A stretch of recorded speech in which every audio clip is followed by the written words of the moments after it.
เวลาเฮามันปฏิบัติบ่ต้องไปเคร่งเครียดกับมันดอกเด้อคนที่เคร่งเครียดคือคนที่มีความหวังตั้งหวังขาดคะเนเอาความสงบลักษณะของฌานที่ประกอบด้วยปัญญาและบ่มีปัญญามันสิมีอยู่2อย่างคือว่าอารัมมณูปนิชฌาน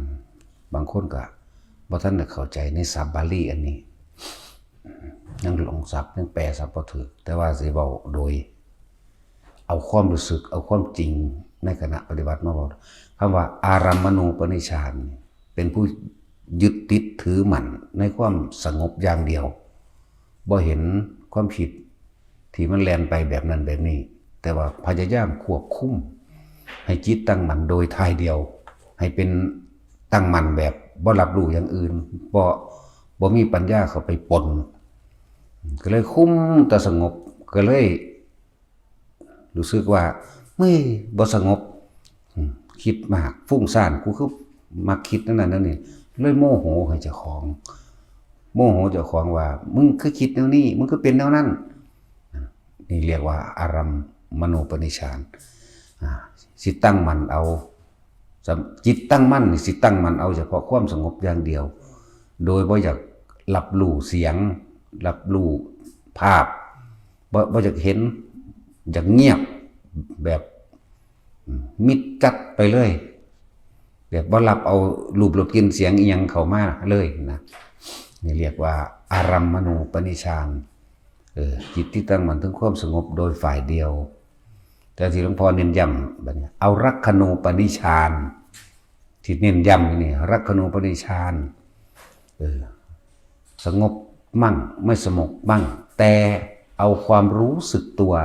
เป็นที่กำหนดที่กฎที่รู้สึกตัวที่กำหนดกฎเกณฑ์ว่าที่รู้สึกตัวในขณะใดที่เฮายังมีความรู้สึกตัวอยู่ที่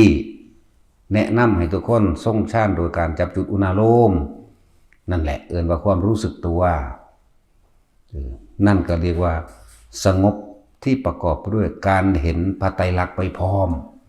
การเห็นอนิจจังทุกขังอนัตตาไปพร้อมสงบมั่งบ่สงบมั่งคำว่าบางทีความรู้สึกตัวมันหายไปนี่เอิ้นว่าบ่สงบแต่ว่าเมื่อรู้สึกตัวเมื่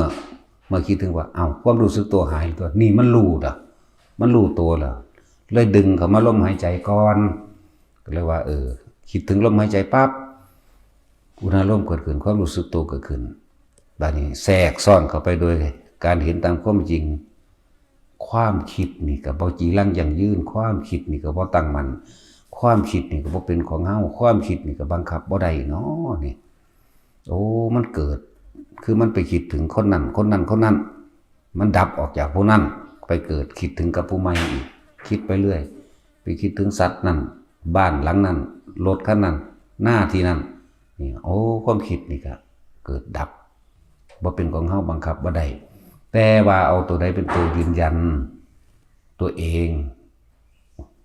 เอาตัวความรู้สึกตัวที่บอกว่ามันสิคิดหยังก็คิดไปโลดแต่ว่าให้มีความรู้สึกนิ่มๆนวลๆอยู่ตรงกลางหน้าผากมั่งกลางหัวมั่งกลางอกมั่งก็แล้วแต่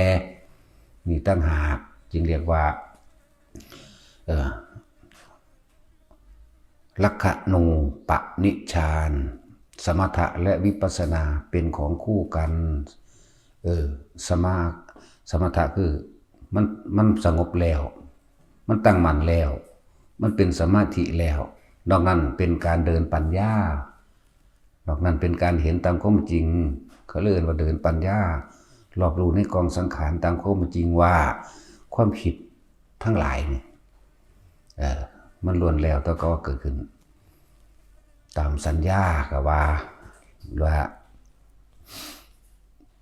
โดยความเคยชินของมันนั่นแหละมันชิน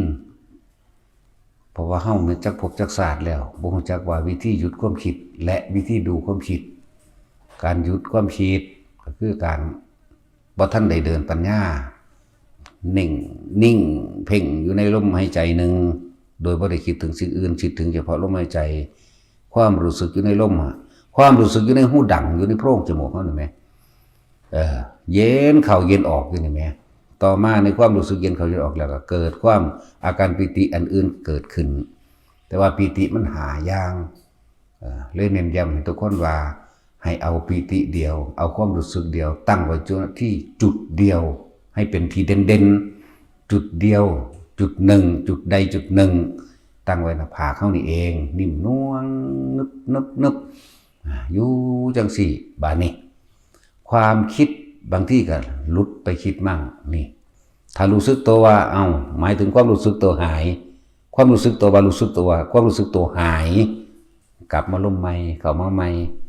แทรกซ้อนไปได้โดยปัญญาโดยการเห็นตามความเป็นจริงความคิดบ่เป็นของเฮาความคิดนี่คิดปรุงแต่งไปสารพัดเนาะนี่คิดเรื่องเดียวกับบ่แมนบ่ได้แซ่อยู่ในเรื่องเดียวไม่แช่อยู่เช่นนั้นคิดถึงคนนี้คนนั่นผู้หญิงผู้ชายหมูหมากาไก่เรื่องเล่าต่างๆนี่มันก็สิจับจุดเลื่อนว่าเห็นความคิดบาดนี้เห็นความคิดแล้วถิ่มมันลงตรงไหนอนิจจังกับอนัตตานี่ที่เน้นย้ำอยู่นี่บ่มักบ่อยากให้คนลงในศัพท์ในบาลีจนเกินไปแต่ก็นำออกมาเบามั่งนิดๆหน่อยๆเพราะว่าบ่มีผู้ใดมาตั้งใจแปลตั้งใจอ่านตั้งใจถอดความรู้สึกตามภาษามันได้ปานนี้นะพวกเรียนแต่ว่าบ่มีประสบการณ์ในการเข้าไปถึงในการเข้าไปชิมรสชาติอารมณ์นั้นอธิบายบ่ได้อธิบายเฉพาะศัพท์แต่ว่าอันนี้เฮาเอาความรู้สึกกับภาษานั้นมาแปลให้ฟังพร้อมกับความรู้สึกที่เป็นมาและสมาธิในฌานถ้าสิเว้ามันเป็นสมาธิที่งง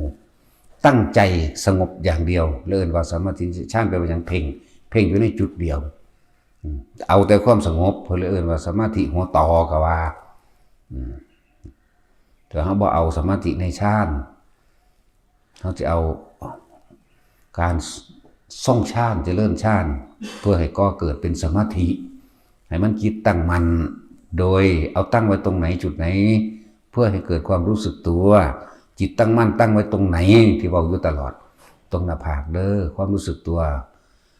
อยู่ในหลักของสติปัฏฐาน4เหมือนเดิม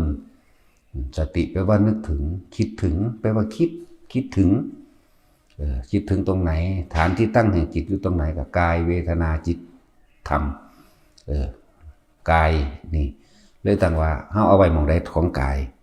เอาไว้ตรงหน้าผากของกายนิ่มนวลความคิดไปแล้วดึงกลับมาลมใหม่หรือแค่แต่คนมันชำนาญในการทรงฌานเจริญฌานแล้วแค่ทำความรู้สึกตัวขึ้นมาเหมือนเดิมก็ได้มึงไปแล้วเนาะรู้ปั๊บกลับขึ้นมาน่วงบนหน้าผากบนหัวได้เหมือนเดิม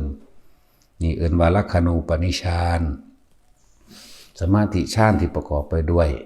ปัญญาที่ประกอบไปด้วยวิปัสสนาดูตามความเป็นจริงว่าความคิดก็บ่เป็นของเฮาความคิดก็คิด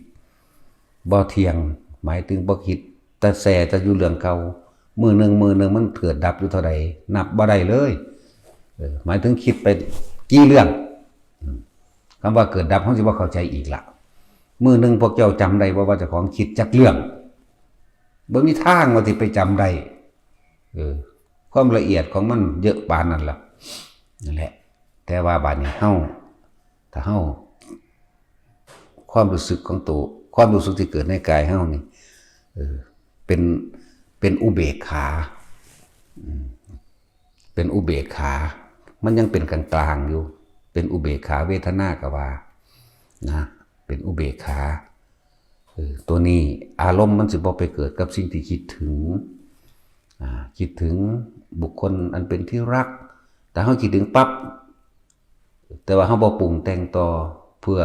ให้เขาเป็นไปแบบนี้ถ้าเขาบ่เป็นไปเฮาสิโมโหอารมณ์มันออกความรู้สึกมันออกอารมณ์มันออกความรู้สึกมันไปออกไปไม่พอใจถ้าเขาไม่เป็นดังที่เราคิดตั้งหวังเอาไว้ให้เขาเป็นภพมันเกิดแต่ว่าถ้าผู้ใดเข้าใจความหมายนี้ได้แล้วรีบกลับมาที่ลมหายใจมั่งที่ในความรู้สึกตัวมั่งภพมันเกิดบ่ได้เพราะว่ามันจิ จิตไม่มีที่ตั้งหมายก็ว่าบ่มีเจตนาแล้วนะบ่ตั้งใจคิดจนว่าก็เกิดอารมณ์แห่งความรู้สึกพอใจกับบ่พอใจแล้วดึงกลับขึ้นมาคิดกลับขึ้นมานั่นแหละดึงกลับขึ้นมาเลยคิดกลับขึ้นมารู้สึกอยู่ในกายเฮาง่ายๆบ่ได้ไปยุ่งยาก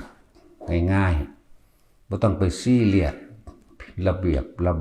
ะบบพิธีศัพท์ษาต่างๆบ่ต้องไปคิดอุกอังเรื่องศีลดอก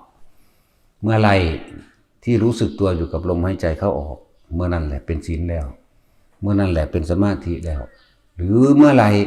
ที่มีความรู้สึกตัวนิ่มๆหน่วงๆตรงกลางหน้าผากกลางหัวหรือกลางอกเมื่อนั้นเป็นศีลแล้วเป็นสมาธิแล้วแต่เมื่อไรที่เห็นตามความจริงความคิดไม่เที่ยงเกิดกับคิดถึงผู้นี้แล้วดับแล้วไปคิดกับผู้ใหม่นี่เกิดดับกับคนนี้เกิดดับกับคนนี้สัตว์นั้นสิ่งของนั้นบ้านนั้นเรื่องนั้นไม่เที่ยงโอ้มันเป็นแบบนี้เนาะแต่อาศัยความรู้สึกตัวไปพร้อมกันนี่เรียกว่าสมถะและวิปัสสนาจิตที่ตั้งมั่นประกอบพร้อมกับการเห็นตามความเป็นจริงเมื่อเห็นตามความเป็นจริงแล้วมันก็บ่ยึดมั่นถือมันก็บ่ยึดนี่คือบังคับให้มันเป็นเด้ส่วนอยากให้ผู้นั้นเป็นแบบนั้นนี่ยึดได้นะแต่มันว่าเป็นโมโหเรียนแต่มันเป็นก็ดีใจได้นั่นมายึดมันพอใจกับบ่พอใจนี่เฮ็ดจังได๋เฮาสิตัดอารมณ์พอใจแล้วบ่พอใจออกได้เพราะว่าเฮาบ่ได้รู้จักคนผู้เดียวเฮาจักคนประมาณบ่ได้บ่ล่ะจังนั้นไผเป็นไผเรื่องของสัตว์ต่างๆก็เหมือนกันบ่ว่าหมูหมากาไก่ที่เฮาหูเฮาเห็นตาเห็นปั๊บเนี่ยโอ้งัวตัวนี้คืองามเลยมันพอใจเห็นบ่มันเร็วบ่ล่ะงัวตัวนี้ขี้ลายแหละว่านั่นแหละมันบ่รู้สึกโตอันนั้นถึงบอกว่าทำความเข้าใจบางคนบ่เข้าใจไปแปลเอาแตศัพท์แต่ความรู้สึกบ่เป็นนะถึงว่าอารัมมณูปนิชฌานเรียกว่าฌานในสมาธิตรงนี้เป็นสมาธิหัวต่อบ่รับรู้หยังคือพยายามสิสงบอย่างเดียวบ่อยากหูยินหยังบ่อยากเห็นหยังนะแต่ก็ความคิดมันก็ฟุ้งเพราะว่าบังคับให้มันสงบนั่นแหละเลื่อนว่ามันเป็นความโง่ในสมาธิตัวนี้เหมือนกับปรักขณูปนิชฌานลักษณะทั้ง3ปรากฏขึ้นอนิจจังทุกข์อนัตตาแต่เห็นความคิดแต่ว่าถ้าพยายามหยุดความคิดต้องเป็นแบบนี้ความคิดนี่ต้องไปคิดกับผู้อื่นต้องไปคิดถึงสิ่งอื่นหรือแม้กระทั่งบังคับความคิดเจ้าของเพื่อให้เกิดความสงบจังสิถ้ามันบ่เป็นทุกข์เข้าใจว่าล่ะถ้ามันบ่เป็นตามที่เจ้าของตั้งไว้มันเลยเป็นทุกข์และเป็นกังวลและว่าเจ้าของบ่สงบเพิ่นบ่ได้ให้สงบก็รู้ไม่สงบก็รู้นี่ได้ต่างหากแต่ว่าบ่เข้าไปยึดในสิ่งทั้งหลายทั้งปวงที่มันไปคิดถึงนี่แหละจังว่าเขาเน้นรักจิตรักใจรักความรู้สึกในกายเขาเลยบริยมบอกศัพท์ทั้งหลายบ่มีผู้ใดไปตั้งใจอ่านคักปานนั้นดอกบาลีก็เลยแต่นักบาลีแท้ๆจบพอเท่าใดก็ช่างเถอะถ้าบ่มีการฝึกหัดปฏิบัติตัวเองไปนำก็เข้าใจเฉพาะภาษามันแต่ว่าบ่ได้ความรู้สึกมันบ่ได้ความจริงมันคือคนย่านผีหรือบ่ย่านผีถ้าเว้าตามศัพท์เว้าได้อยู่แต่ว่าของจริงมันเวลาขึ้นป่าไปเนี่ยเอาแล้วความคิดโอ้ยวาดภาพจินตนาการผีเป็นเปื่อยยุ่มๆยางผีสิหอยลงมาสั่นผีสิว่ามาจังซี่นั่นแหละ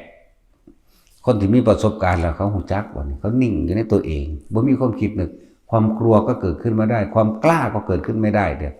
แต่บ่คิดแล้วมันก็เป็นอุเบกขาก็เฉยๆขึ้นไปนั่นตัวนั่นแหละเข้าใจซะผู้ถาม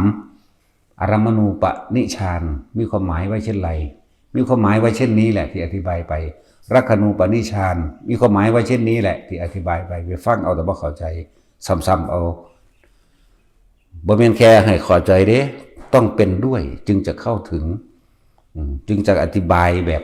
บ่ได้ของค่าเลยไปแล้วเนาะความคิดดึงกลับมาปึ๊บกูหูมึงแล้วมึงคิดไปโลดมึงคิดว่าใสกูรู้สึกตัวนวงอยู่พี่ นั่นมันบ่ได้ไปสุขไปทุกข์กับมันนั่นแหละ